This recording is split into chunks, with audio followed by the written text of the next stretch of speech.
Greetings, everyone. Welcome to the Inclusive Narratives of Management History series in the Management History Division of the Academy of Management. So today's 30-minute presentation is entitled Indian Management History and Provincializing Management Studies. The esteemed speaker is Dr. Nidhi Srinivas, who serves as an Associate Professor of Management at the New School in New York. He studies the historical global intersections of management studies, social theory, and justice.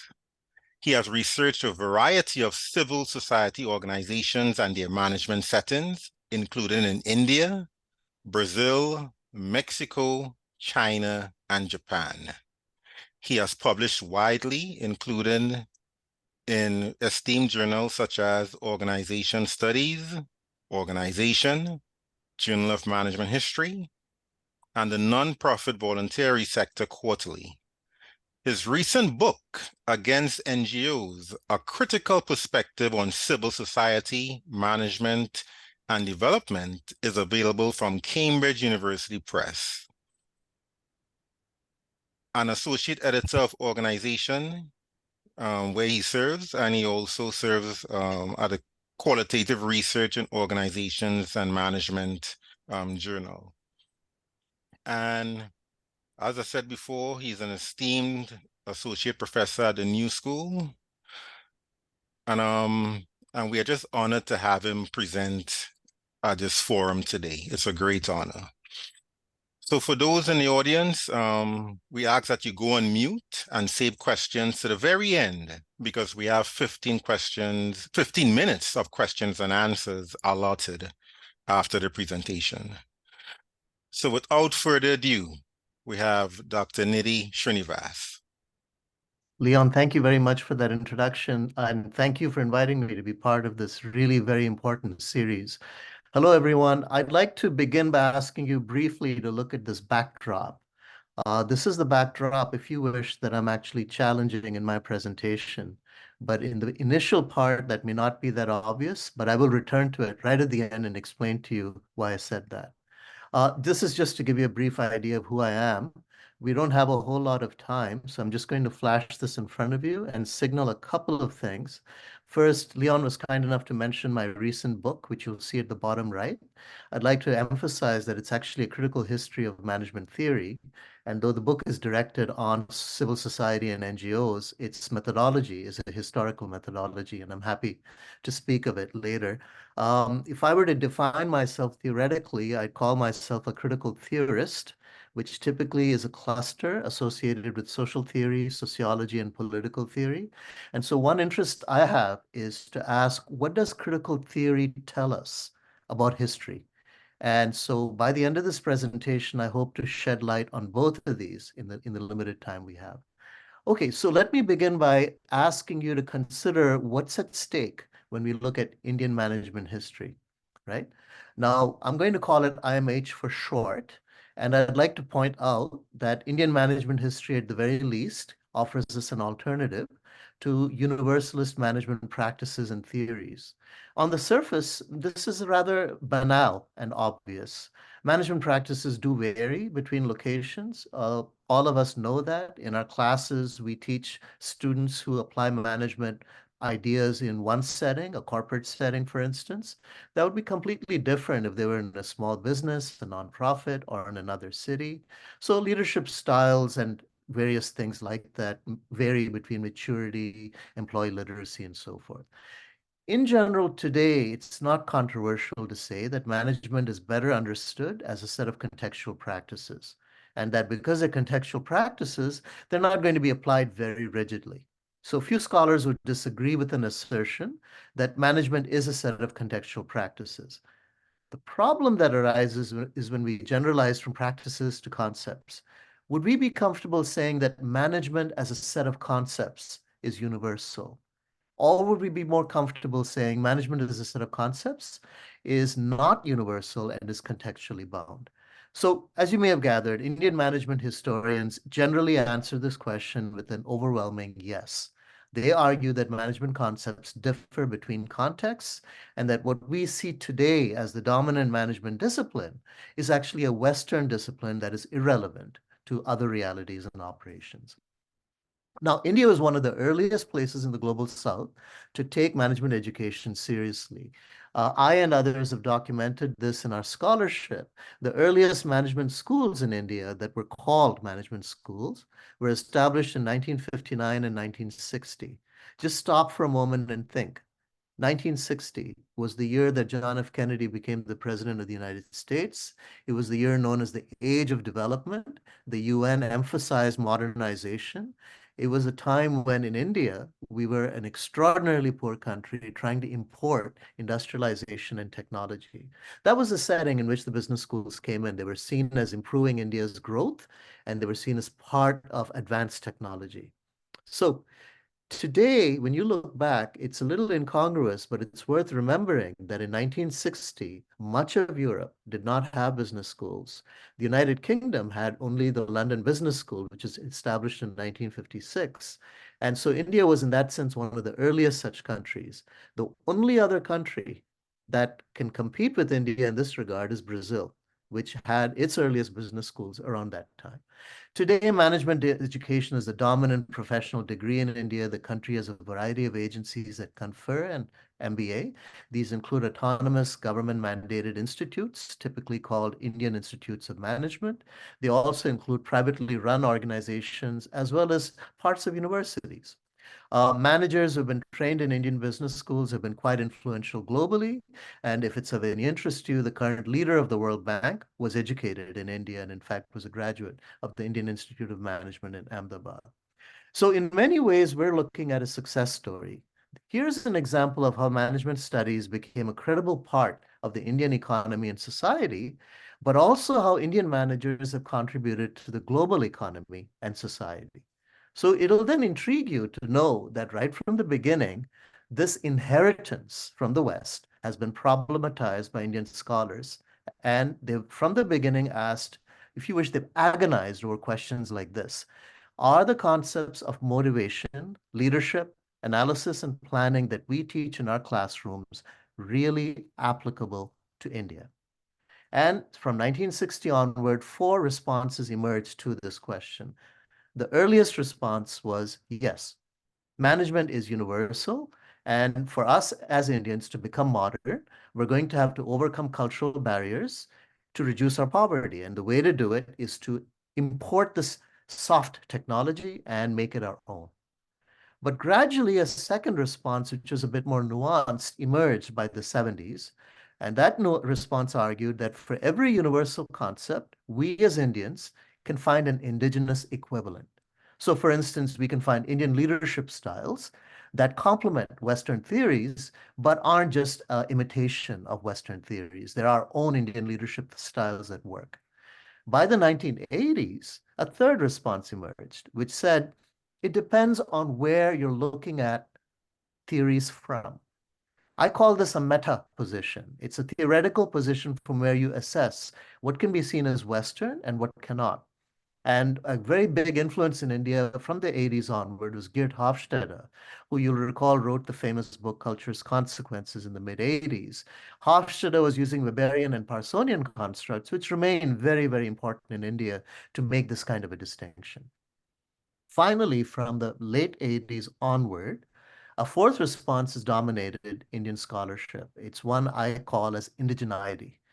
This is an approach which argues that there is a recognizable shared experience, a coherent religious order that can be generalizable within India to a community. Now, this could be a religious order based on Hinduism. It could be an order based on Indian philosophy shaped by Hinduism. So, for instance, S.K. Chakraborty, one of the more noted scholars in this regard, argued that Indians, regardless of whether they were Hindus, Christians, atheists, or Muslims, were shaped by a shared Hindu philosophy, which he called as Vedanta. Pulin Garg, who used to be in IIM Ahmedabad and then retired, argued that what was distinctive about Indians was a kind of a culture clash between their hope for an idealized village and the trauma of being in the hybridized city. He called this the Trishanku complex. So as you can see, if I can just step back for a moment, the irony of India is it is a country shaped profoundly by Western management ideas, but it is also a country that remains deeply uncomfortable with this fact. And I leave you to work out how you would then respond. Because as you can see, these are four responses, but I'm in no way going to argue that any one of them is conclusive or sufficient. Let me then step back and ask a couple of questions. And here I'm turning to these four responses and I'm offering you an internal critique. And I should just add at this moment, for obvious reasons because of time, I'm telescoping a lot of information. If you type in my name on Google Scholar, you'll find the scholarship that underlies this. And if you email me, I'm very happy to share it with you. So the first question is, since Indian management history today valorizes the indigenous, what is the indigenous? Is the indigenous, for instance, practices, or is it concepts? So, for instance, is the indigenous the way people treat each other, or the concepts we use to understand workplace interaction? So, for instance, are we saying Indians get motivated in a variety of ways we don't understand in scholarship, or are we actually saying there are Indian motivational criteria and features that generate a separate kind of theory? Is the goal then to reject an entire discipline, management and organization studies, and say that it is Western, it's ethnocentric, or only parts of it? And if it's the latter, parts of it, how would we make that distinction? So I can, for instance, tell you of scholarship from the 60s that argued that strategic planning was universal. That, for instance, the way businesses in India focus on strategies and on their external environments is exactly the way that corporations would do so in the United States. However, the way that Indian corporations motivate their staff is unique to India and cannot, in that sense, be generalizable from the West. The second question, which really concerns me a lot, and I'd like to hope would concern you, is for whom is the indigenous? You notice the irony of the word indigenous, right? We typically use it to speak about what in Canada are called the First Nations, what we would call in Australia as the Aboriginal communities, what in India we would call as the Adivasis. In short, tribal groups, the first people, those who were, if you wish, violated by settler colonialism, right? Do these tribal groups have a voice in naming indigenous management? And if we frame indigeneity, as many of these Indian scholars do, through religion, how do we then address people who have multiple faiths within a country, who might not feel comfortable having their own identity subsumed in a faith that they don't believe in? Finally, where is the indigenous? Is the claim equivalent to a nation state? If you look at Gerd Hofstadter's work, for instance, it's quite intriguing that Hofstadter believed that every country had a distinct set of values. As someone who lives in the United States, in New York City, I can assure you that I have met many, many Americans who would not agree with Hofstadter at all. They'd say that it depends where you are in the United States. They'd find it hard to generalize, and I speak here as a New Yorker, between Texas and its own values, if one can generalize for a large state like Texas, and the values, let's say, of New York State itself, right? Finally, when is the indigenous? Management scholars have been writing about this in India for over 50 years. Has the answer to this question changed, and will the answer keep changing? So I would argue that these are four questions that are really part of a larger project. It's an intellectual and political project. To make the claim of indigeneity credible, we have to turn to those who use management. We have to turn to the organizations that sustain these management ideas and ask, who do you speak for when you say indigenous management? It makes a big difference, folks. To give you two examples, in the context of India, you could look at a very large, extraordinarily influential Indian corporation like Infosys, which does have subsidiaries in the United States, and ask, what is indigeneity to your employees?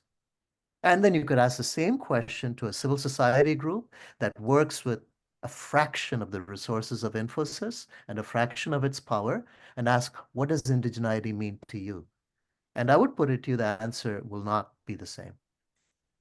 So let me then, in the time I have, take this opportunity to ask you something a little different.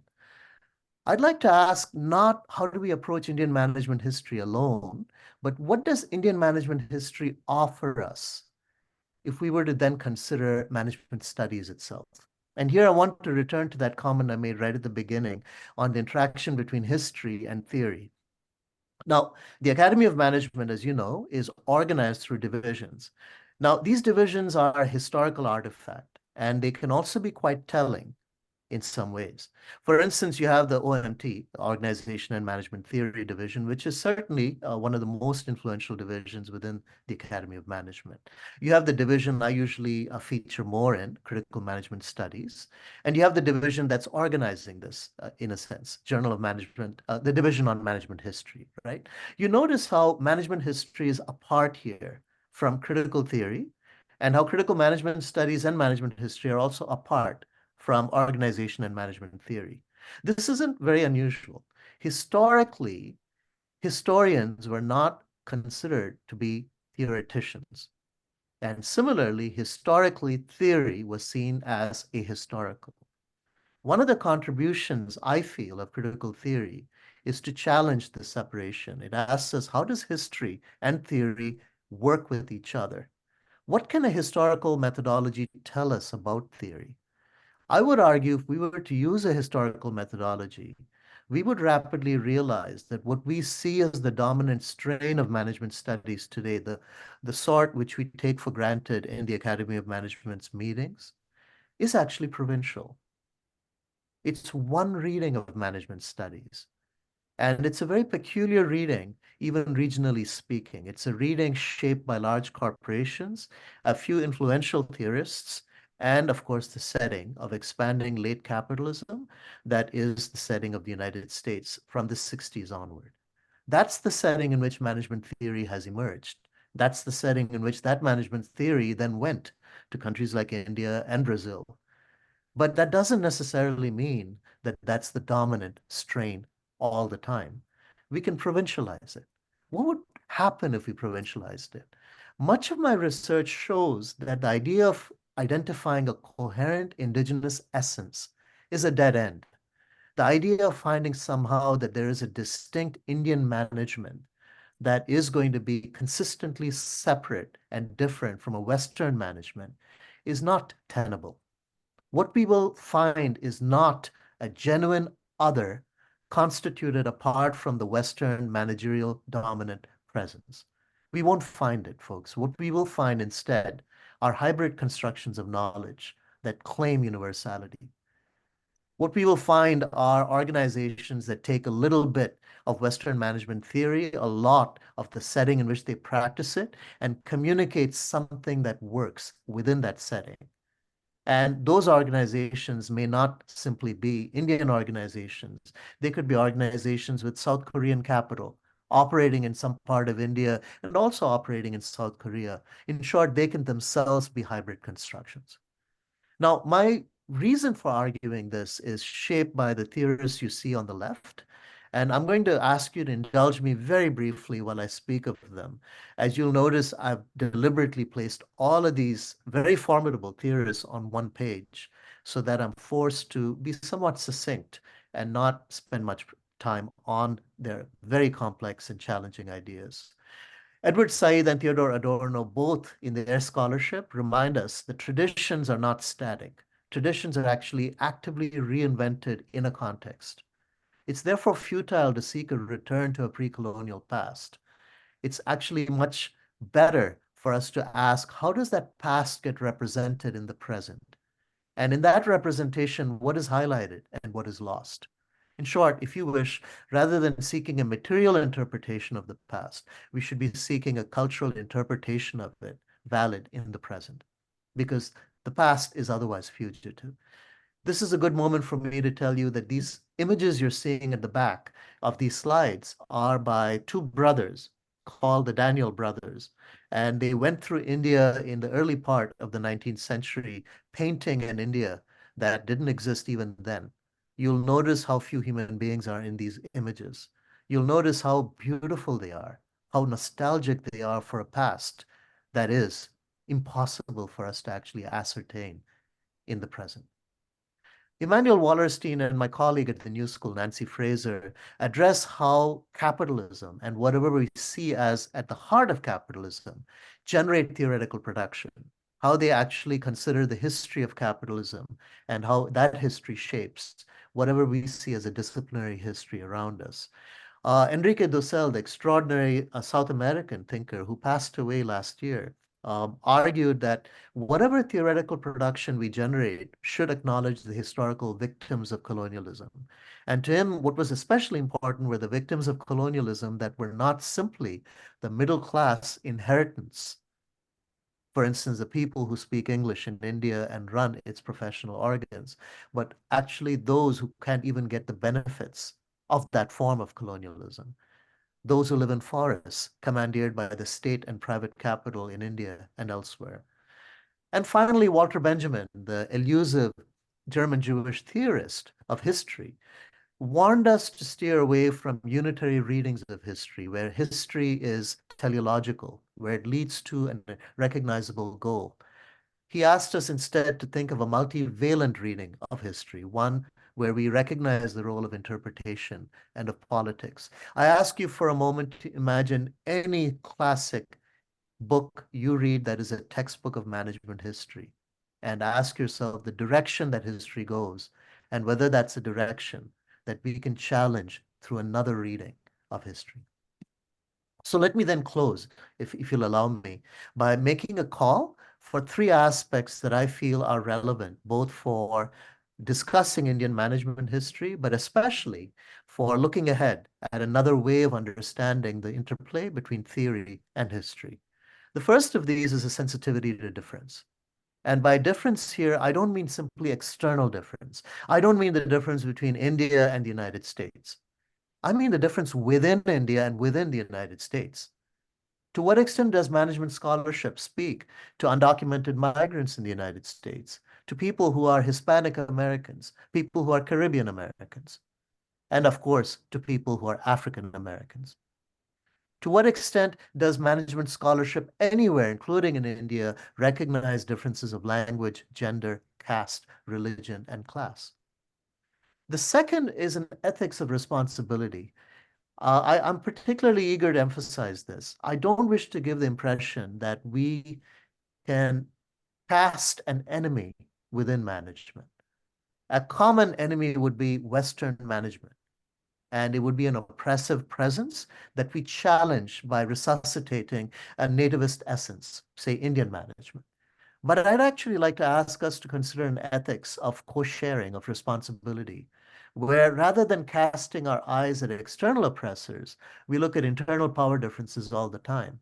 This is especially relevant for India. India is an extraordinarily wealthy economy, and it is also an extremely unequal country even today.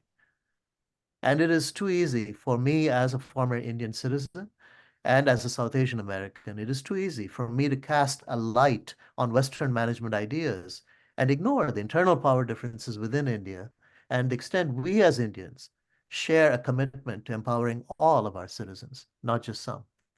Finally, I'd like to ask us to consider a dialectic and not to simply reify, not to ask you to encourage a way of defining the West and the non-West rigidly in a static manner, but to instead focus on engagement. As some of my scholarship has shown, Indians have been engaging with management ideas for a very, very long time. And some of that engagement has happened outside India, in the United States, in Canada, and has happened a long time back. An anarchist fled India and became a manager in a lumber mill in British Columbia in 1920, and then fled from there to Mexico and eventually came back to India as a politician. These are stories that remind us that theoretical generation, theoretical production is shaped by engagement. It's shaped by who we look at around us as the people using such theories. And it is through this engagement that we question and reconstitute the world around us and make it genuinely available for all who reside in it. I'm a critical theorist, but I'm not very keen on dismissing management ideas. I often have arguments with Marxist colleagues of mine who tell me management is solely oppressive, and I remind them that management ideas can be used.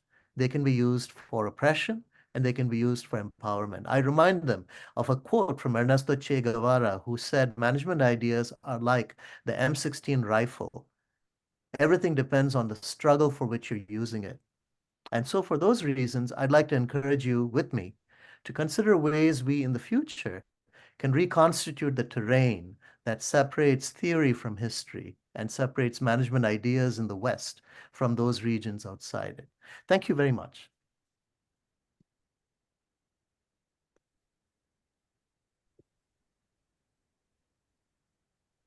Wonderful presentation. Wonderful, wonderful. Let me get this technology to work. So and I'm just going to take the liberty to ask you to spend a little time talking about one of these terms. Yeah, let me stop the recording here. But again, thank you so much for this great presentation.